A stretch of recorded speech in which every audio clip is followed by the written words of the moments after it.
It's very hard to conceptualize how one person can make a difference. We live in a big world. It's very hard to reflect on our own culture because we're so immersed in it. So it's much easier to get across an idea when you just focus on something else that you're not part of. So let's focus on China for a minute. We have 1 billion Chinese, right? One person in China is like, I'm an individual. I'm going to make the difference. It seems bombastic.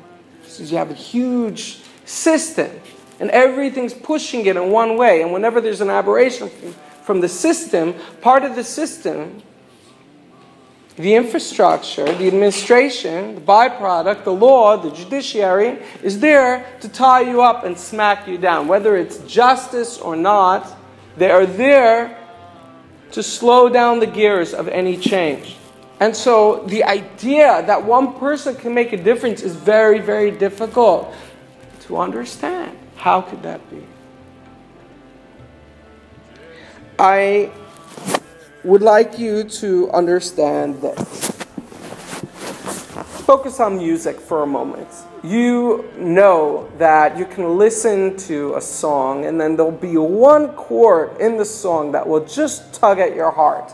And it's somehow different than the other chords. But they're all chords. They're all mathematical variants of a vibration. But one of them is just got you. It's the exact chord that you needed in that moment, at that time, in accordance to the harmonic progression that was coming beforehand, and it gets to you. And then when that chord hangs, there's like a little absence in between, and that's when your head just keeps moving to the song. It's called a cadence. And it catches you. It's a song that catches. It's a song that makes you feel. This is an analogy. There are certain individuals that have the power to be like that chord. They're not different than the rest of the music, and their truth is no different than all the other truth. They're just variants. But there are individuals that can play such a profound chord from the level of their heart that will quake in the collective consciousness. That suddenly there'll be a shake and a shudder, and the world will wake up the next morning and be more aware. There is such a thing. And it's that ability that the mystics call righteous. And we pay a lot of attention to what we can see and what we can do. And we make saints and we laud great acts that we can witness that are impressive. Sheer numbers and the magnitude of what can be accomplished. But in truth and tradition, righteousness has never been weighed by brute force and action. Great orchestration. Righteousness was always measured by things that only special people can detect. Because the action is taking place away from where the eyes are. It's a different field of perception. The true righteousness is the individuals are able to plant those seeds in the collective consciousness. There are the individuals that are able to prepare our world for a language that we don't yet speak. And because our world doesn't speak in a language of wholeness, that is the reason why peace eludes us. But there are individuals that, in a profound state of spiritual connection, are able to listen to the music and engage in the space of how it will be in the future. And in that stream, they're able to commune with their future essence. And they're able to learn the music of that space. They're able to speak the language of the future connectivity. The harmony that will be abound in the future. They're able to speak in the language of wholeness. The mystics used to call this the sacred tongue. They spoke in the sacred tongue. What was the sacred tongue? The sacred tongue was a way of speaking where everything you say is aligned with an eternal progression. It eventually reunites into a singularity. Someone speaking within the sacred tongue would never say good and evil, wicked and righteous. They would always say good and not good yet.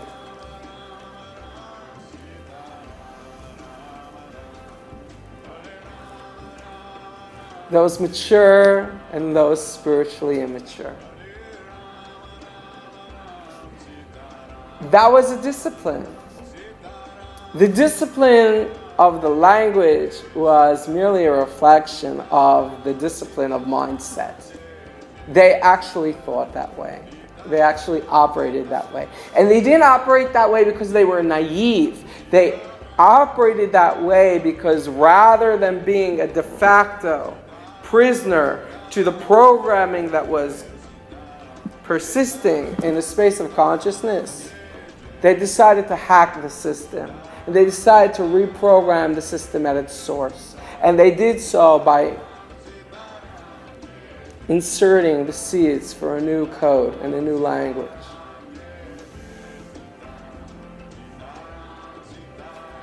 And so you ask me how an individual can make a difference.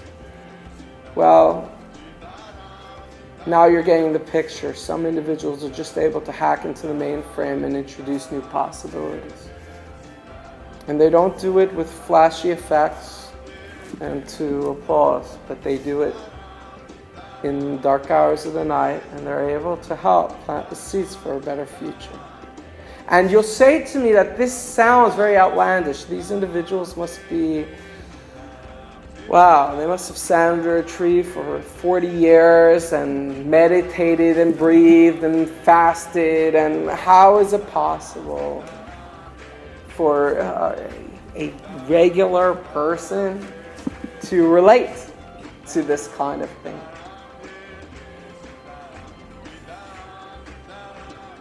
And I'll tell you that every single one of you present and every single individual who's here in this time is offered a softball to hit and slam out of the park to do this very thing.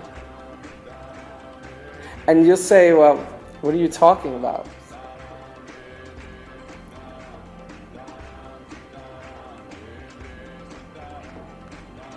This world is governed for a long time on principles of justice.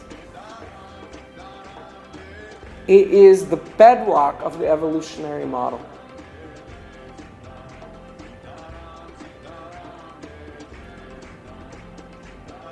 The survivors are the best and the strongest or most evasive. And things evolve through conflict and struggle. But there's a part of us that comes from the celestial space, and a part of us that comes from beyond that, in a heavenly abode. They don't operate on evolution the way this planet does, and the material consciousness does.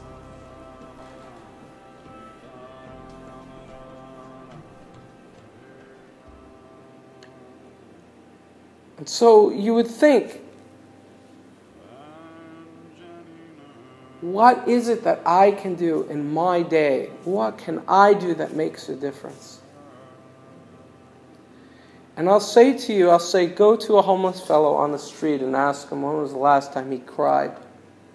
When was the last time he felt?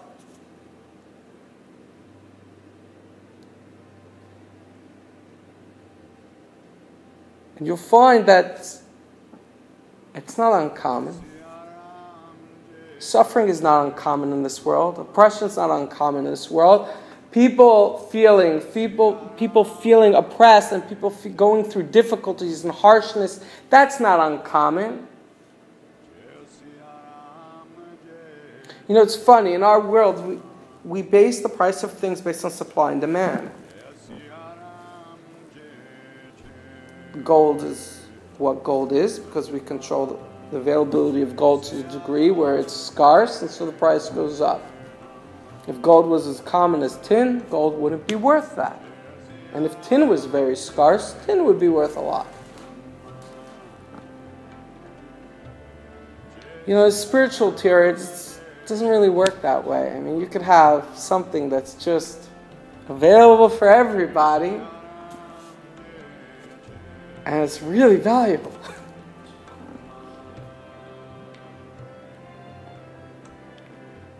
I guess spiritual existence is so fundamental that it has to be pervasive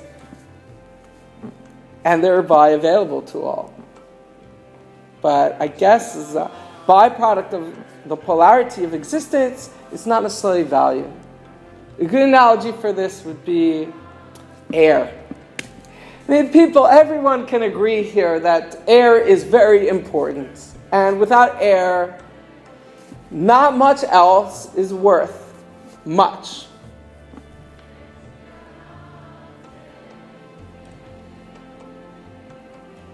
Well, we take air for granted.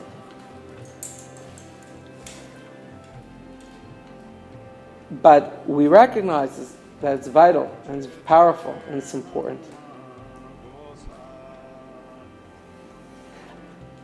Think for a moment. Difficulties, pain, struggle. Everyone goes through them in their own way, relative to their experience. What you do with them makes all the difference. I'm not talking about your own linear life and your own trajectory, and it's easier to just move on and invite new experience, and you can't let things bog you down. I'm talking about when you are going through a grave difficulty, how you embrace it and how you meet it can have a complete paradigm shifting effect on the entire construct. You think about a fastball being thrown to a batter, and it's coming at great velocity, and then the batter, to the degree of the velocity, and he connects it, and he hits it right in the middle, that ball is going to repel in the exact opposite direction, really, really far. There's sometimes individuals, they say, why is this so hard? Why am I going through such a great, difficult time? And you feel like saying, like, time out. This is the big leagues. Pitches are fast. But even if you bunt the ball, it's going to go past the infield. All you have to do is connect. You're going to hit a home run here. So how do you make contact? What do you do?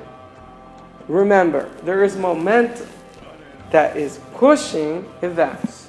Everything is cooked based on the collective vibration of energy that is in a given continuum. How do we change it? When you're spiritually dynamic and you're meeting the fallout of this, how you choose to meet this event, square, be centered, meet it from a place of equalized perception, and then escape the entire paradigm and introduce something new. That has the ability to hit a chord. It has the ability to be the cadence that, in connection to the void and the darkness, this space will ring out loud in the collective consciousness and plant the seeds for change. And there will be no applause and nobody will witness it, but you will feel it like a stroke of sunshine that goes down your shoulders. You will feel it, the grace. Everyone is going to go through ups and downs in existence, but how you meet those moments, whether it owns you or you own it enough to free it back to its source is all the difference.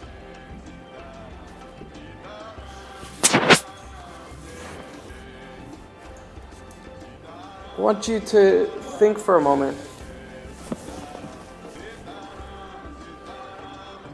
I've alluded to this analogy before, but I'm going to bring it back again. Think of a diamond. There's a reason why they make a diamond in that shape, the ideal cut. If the stem is too long, it won't refract the light off the table as brightly. There's a perfect geometry to it. And there's a perfect set of facets to it. And every time they come up with a new technology to make even more facets, they do it not because it will look prettier to the eye when you're looking at it through a loop in front of your nose. They're doing it because when the light enters, when you have more mirroring facets, that light creates torque. And it revolves within that turbulent tunnel, more and more and more, echoing, creating resonance, vibration. And when that torque hits the bottom, that peak, which is the little black hole, because there is no light there, it bounces back up the top. And the more torque, the brighter, the more brilliant, the more fire will pop out the top of the table. Everything that you are going through, that you experience, when you go through adversity, is all part of that torque. And it's a reflection, not just of something else to get you. This has gone through one person, off another person, off another person. We are all acting on the collective consciousness. We're all vibrating truth, one to the other to the other. We have a choice to be owned by the momentum or transcend it. When we go through adversity, when we suffer from another, when we suffer from injustice or the wicked, it does not matter. That is the bottom. When we're able to recognize that bottom as being the point where the light will get reflected, and I am the consciousness that will get to reflect that. I set the momentum of how bright that light will be. I have a choice whether to see this as oppression or unconditional love and service. It sounds strange in this time, but there'll be a time in this world where that will be the status quo. And when I broadcast that from an emotional space, because it's a space of difficulty and a space of pain, it has a profound effect. It quakes on the collective consciousness. And the entire system, the entire continuum begins to adjust because you planted those seeds. And that's called an act of righteousness. And it's not beyond you. It has nothing to do with being an avatar or being a messiah. It has to do with being truly you. With not being owned, but being sovereign and choosing. Saying, I choose to live in a more advanced space. I am tired of the primitive nature of this world, and I will not be governed by it, but I will set myself free, and in doing so, I will plant the seeds for the collective. One by one, we reflect off each other like facets on a stone. Eventually, the table is the consciousness of mankind, and it will shine a light that is brighter than the light that originally came through. And that is the point of the entire experiment of true love. And that's the point of all that pulls and turns and torques is all to drive to that singular expression, the singular orchestration, that love song. And each individual is empowered to make a profound difference. And anything that is spinning one way, when you reflect it back, it spins just as fast the other way around. You have the ability to reset the table and set the agenda for a more benevolent future, for harmony to become abound as never before.